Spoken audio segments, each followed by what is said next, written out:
پہلی بات تو یہ ہمارے بعض لوگوں کے ذہنوں میں سادہ دل لوگ وہ سمجھتے ہیں کہ پوری دنیا میں ایک ہی دفعہ آ جانی چاہیے. یہ کوئی علاقائی خلافت تو نہیں ہو سکتی، خلافت تو عالمی ہوتی ہے. ان سے میں کہتا ہوں عالمی خلافت کب تھی جناب؟ یہ تو نہ خلافت راشدہ میں عالمی تھی. کیا ہندوستان شامل تھا اس میں؟ کیا چین شامل تھا؟ کیا یورپ شامل تھا؟ اور سب سے بڑی بات یہ، اگر ایک دم پوری دنیا پر خلافت قائم ہو سکتی تو حضور کے دست مبارک سے ہوتی، لیکن نہیں ہوئی. نتیجہ کیا نکلا؟ ایک ملک میں حضور نے قائم کر دی، جزیرہ نما عرب، یہاں خلافت قائم ہو گئی، حضور خلیفہ ہے. اب وہ نقطہ کون سا ہوگا، نقطہ آغاز کون سا ہوگا؟ اس میں پہلی بات تو میں نے کہا جو شک کرے گا اس کا پھر ایمان مشکوک ہے. ہوگا، لازماً ہوگا، گلوبل ہوگا، پوری دنیا میں ہوگا. کہاں سے شروع ہوگا اس میں آپ اختلاف کر سکتے ہیں، لیکن مجھے تو دو حدیثیں تو ملی ہیں جن سے یہ اندازہ ہوتا ہے کہ یہ اس مشرقی خطے سے ہوگا، عرب کے مشرق کی جانب کسی ملک سے ہوگا، کسی خطے سے ہوگا. وہ حدیثیں بھی اب آپ پڑھ لیجئے پہلے. پھر میں کہہ رہا ہوں یہ خزانہ ہے جو ہم نے آپ کی خدمت میں پیش کیا ہے، کاش کہ آپ اس کی قدر کر سکیں. یہ حدیثیں آپ کو ازبر ہو جائیں، یاد ہو جائیں، لوح قلب پر نقش ہو جائیں. ہندوستان اور خراسان یعنی موجودہ افغانستان کا ذکر.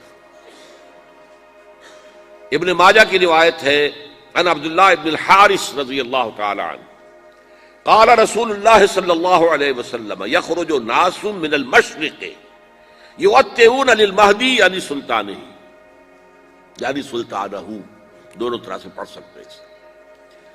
حضرت عبداللہ ابن حارث فرماتے ہیں رضی اللہ تعالی عنہ کہ حضور نے ارشاد فرمایا مشرق کی طرف سے وہ فوجیں نکلیں گی، لوگ آئیں گے جو عرب میں مہدی کی حکومت قائم کریں گے.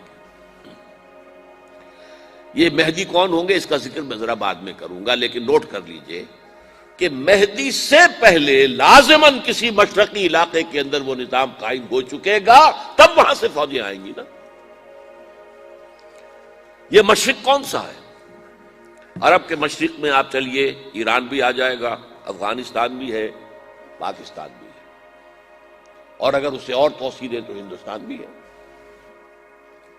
یہ ہے عرب کا مشرق. اس سے فوجیں جائیں گی. اس کا کیا مطلب ہے کہ اس میں سے کسی جگہ پر نظام خلافت پہلے قائم ہو جائے گا تاکہ وہاں سے فوجیں جائیں گی جو جزیرہ نما عرب میں حضرت مہدی کی حکومت کو قائم کریں گی. اب دوسری حدیث سنیے. یہ سنن ابن ماجہ کی حدیث تھی جو میں نے آپ کو سنائی، آپ نے پڑھی. دوسری عن ابی ہریرہ رضی اللہ تعالی عنہ، یہ ترمذی شریف کی روایت ہے. قال قال رسول اللہ صلی اللہ علیہ وسلم یخرج من خراسان رایات سود لا يردها شیء حتی تنصب بایلیا. خراسان کے علاقے سے سیاہ جھنڈے لے کر فوجیں آئیں گی، ان کا رخ کوئی موڑ نہیں سکے گا، ان کو پیچھے پھیر نہیں سکیں گے کوئی بھی، یہاں تک کہ وہ یروشلم میں جا کر جھنڈے نصب کر دیں گے. ایلیا حضور کے زمانے میں یروشلم کو کہتے تھے. یہ یروشلم تھا جب حضرت سلیمان کی حکومت تھی اور یہاں پر معبد سلیمانی، ہیکل سلیمانی قائم ہوا. پھر یہ یروشلم ہی رہا ہے تاریخ میں، یہاں تک کہ سن 70 عیسوی میں جب ٹائٹس رومی جنرل نے اس کو گرایا، ختم کیا، سیکنڈ ٹیمپل گرا دیا اور یہاں سے یہودیوں کو کہا نکل جاؤ، یہاں سے کوئی یہودی باقی نہیں رہا، تب بالکل تہو بالا برباد کر دیا. اس کے کوئی 150 سال بعد ہیڈریان، رومن ایمپرر ہیڈریان، اس نے پھر دوبارہ آباد کیا اس شہر. 150 سال تک یہ بالکل بنجر اور بالکل غیر آباد پڑا تھا. اب ہیڈریان نے جب آباد کیا تو اس کا نام ایلیا رکھا، اب یروشلم نام نہیں تھا. تو حضور کے زمانے میں پھر اس کا نام ایلیا تھا. اور اب اس سے کیا معلوم ہو رہا ہے کہ یہ یروشلم مسلمانوں کے قبضے سے اس وقت نکلا ہوا ہوگا. ایک دفعہ پہلے نکلا تھا، سن 1099 عیسوی میں مسلمانوں کے ہاتھ سے نکلا. کروسیڈرز، عیسائیوں نے آ کر اس کو قبضے میں کیا، لاکھوں مسلمانوں کو مارا، قتل کیا.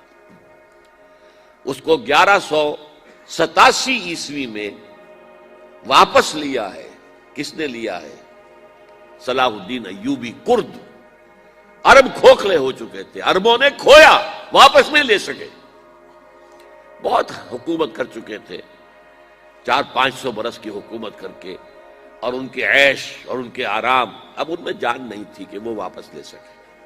واپس لینے والا گرم کرد خون تھا، صلاح الدین ایوبی. تو گویا کہ اب آپ سمجھئے کہ 88 برس تک عیسائیوں کا قبضہ رہا یروشلم پر.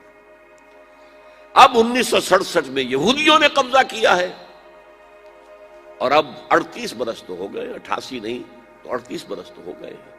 لیکن وہ دور آئے گا کہ اب پھر لیں گے.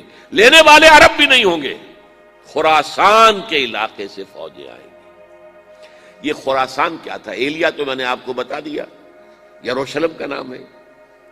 خراسان اس زمانے میں ایک بہت بڑے ملک کو کہتے تھے. کچھ حصہ پاکستان کا بھی اس میں شامل ہے، کچھ حصہ ایران کا بھی ہے. ایران کے اس حصے کو اب بھی خراسان کہتے ہیں. وہ ایک صوبہ ہے، خراسان ایک صوبہ ہے ایران کا، چھوٹا سا. پاکستان میں خاص طور پر یہ جو علاقہ مالاکنڈ ایجنسی کہلاتی ہے، اس سے اوپر جتنا علاقہ ہے، اور یہ جو واخان کی ایک پٹی آتی ہے اوپر، واخان افغانستان کی ایک پٹی سی دم سی چلی آتی ہے جو جا کر چائنا کی سرحد سے مل جاتی ہے. یہاں سے لے کے یہاں تک یہ جو مالاکنڈ کا وہ درہ ہے اور پہاڑ ہے، یہ بھی خراسان کا حصہ ہے. باقی تقریباً 2/3 آف افغانستان ساؤدرن حصہ نہیں ہے خراسان کا حصہ، یہ سیستان کہلاتا تھا، یہ خراسان نہیں ہے. لیکن یہ کہ اوپر کا 2/3 آف افغانستان، اور اس کے ساتھ یہ جو عرب، جو اب یہ ترک ممالک آزاد ہوئے ہیں سوویت یونین کے ڈسولوشن کے ساتھ، یہ سارا علاقہ کہلاتا ہے خراسان بزرگ، دی گریٹ خراسان. ایک مرتبہ ایک یہاں کا جو کاؤنسلیٹ ایران کا، وہ آئے تھے میرے پاس، ان کے ایک اہم آدمی. ان سے میں نے پوچھا خراسان، تو پہلے تو ان کا خراسان ہمارا ایک صوبہ ہے. میں نے کہا نہیں مجھے خراسان، او خراسان بزرگ، وہ جو آپ دی گریٹر خراسان کی بات کر رہے ہیں، وہ یہ تھا. پھر میں نے اور ذریعوں سے بھی تحقیق کی. پہلے خیال تھا کہ پورا افغانستان اس میں شامل ہے، لیکن اب معلوم ہوا کہ نہیں، یہ جو جنوبی حصہ ہے یہ سیستان کہلاتا تھا.